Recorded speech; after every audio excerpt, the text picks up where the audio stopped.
Make something. Just do it. You can start small, you can make mods, you can make big games, but make something and get noticed, and that's the best way you can get into the industry.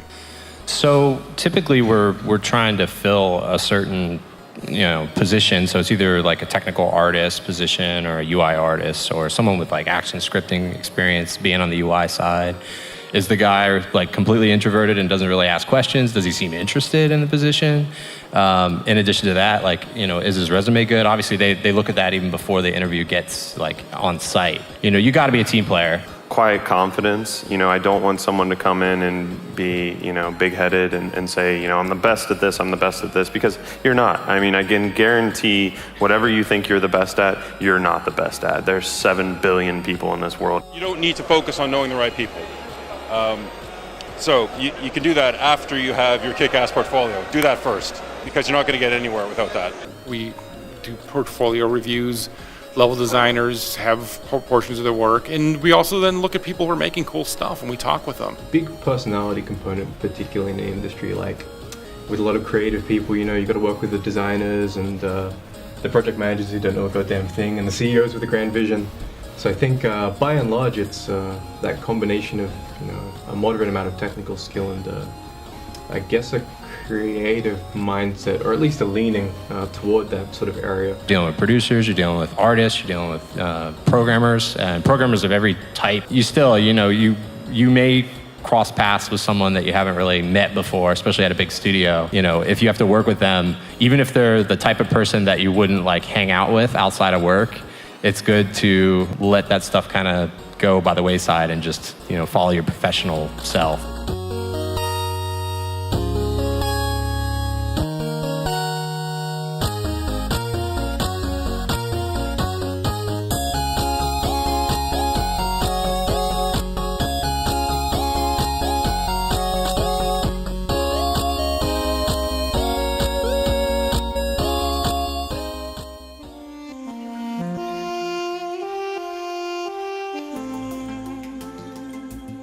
Really, it's the people aspect, working with people from so many different backgrounds, career-wise and interest-wise, getting technical staff to work well with design staff and artists who have a grand ear-cutting vision and the purists and such.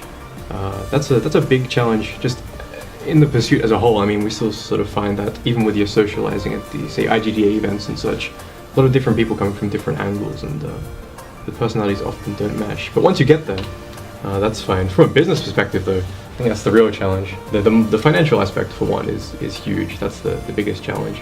But if you don't mind starving or foregoing beer, then that's manageable. Keeping motivated, I think, is a huge one. I think that's probably universal across all creative pursuits, but particularly when you're in indie games or indie development full stop, you've got nobody pushing you to say, you've got to have this thing finished by Friday, or you've got no guarantee that it's actually going to be successful. So keeping motivated and keeping positive and working hard even when you've got nobody cracking whip behind you. Some artists will kind of naturally be inclined to certain areas, but I kind of think the thing you should default to looking at doing is being an environment artist, because when you look at a game, 75% of the work is in environments. Therefore, 75% of the jobs are in environments. It is very rewarding.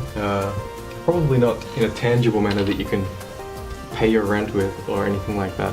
But I guess like all creative pursuits, it's the almost spiritual reward of actually doing something and seeing it function and reaching some sort of grand design that you had in mind.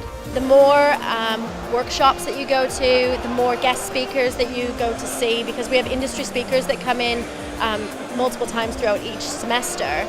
The more of those that you meet and really pick the brains of the experts within industry that come in, you stand yourself in good stead then to build up a good portfolio. It's not just about the technical skills, it's also about having the creative edge and also having the personality behind it to drive you into industry. At the end of the day, these students need to have the skills to be able to sit in an interview and project themselves and present themselves correctly. I was finding it hard to just to get jobs. I didn't really have that many projects that I could show people. I mean, I'd learned coding and stuff, but there was nothing really a portfolio.